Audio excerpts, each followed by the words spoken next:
جو خیال، جو احساس، جو ارادہ زبان پر آ جائے اسے کلام کہتے ہیں، لفظ کہتے ہیں، اسے نیت یا خیال یا احساس نہیں کہتے۔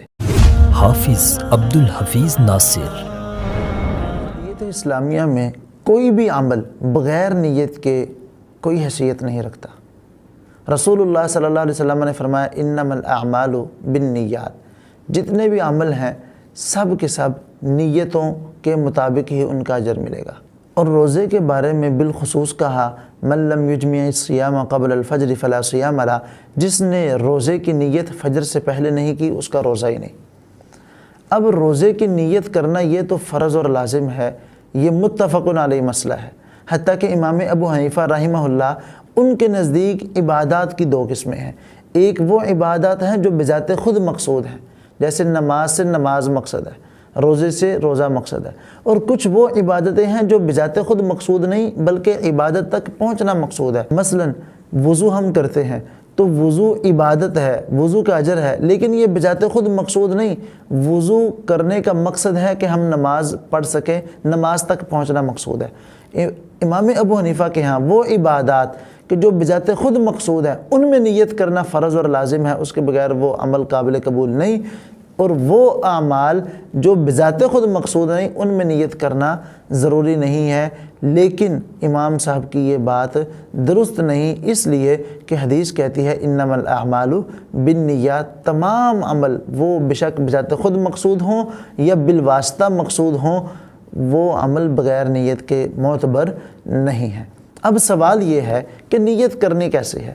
اس میں ایک نقطے کی بات وہ یہ آپ یاد رکھیں کہ عربی زبان میں نیت ارادے کو کہتے ہیں، دل کے ارادے کو کہتے ہیں، جو بات، جو خیال، جو احساس، جو ارادہ زبان پر آ جائے اسے کلام کہتے ہیں، لفظ کہتے ہیں، اسے نیت یا خیال یا احساس نہیں کہتے، وہ لفظ ہے، کلام ہے۔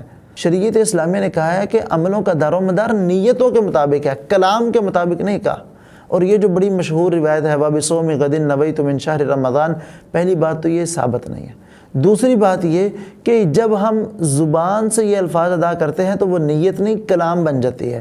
نمبر 3، اگر اس کا معنی ہی دیکھ لیں، غد کہتے ہیں آنے والے کل کو، وَبِصَوْمِ غَدٍ نَوَيْتُ، میں کل کے روزے کی نیت کرتا ہوں، رمضان المبارک کے مہینے کی۔ اب کل کے روزے کی روزہ میں آج رکھ رہا ہوں، نیت کل کی کر رہا ہوں، یہ کیا بات ہوئی؟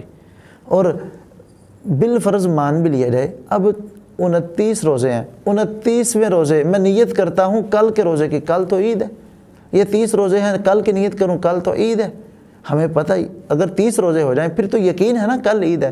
ہم نیت کر رہے ہیں وَبِصَوْمِ غَدٍ، اے اللہ میں کل کے روزے کی نیت کرتا ہوں، تو معنی اس سے بھی سمجھ آتی ہے یہ نیت غلط ہے۔ پھر ہمیں نیت کیسے کرنی چاہیے؟ آپ نے رمضان سے پہلے یا رات کو سوتے ہوئے یا صبح اٹھتے ہوئے یہ آپ نے سوچا تھا کہ میں نے سحری کرنی ہے، روزہ رکھنا ہے، لفظ نہیں بولے، صرف سوچ لیا، یہ آپ کی نیت ہے۔ ہاں اس میں یہ ضرور ہو کہ اللہ کے لیے رکھ رہے ہیں، کسی اور کے لیے نہیں رکھ رہے۔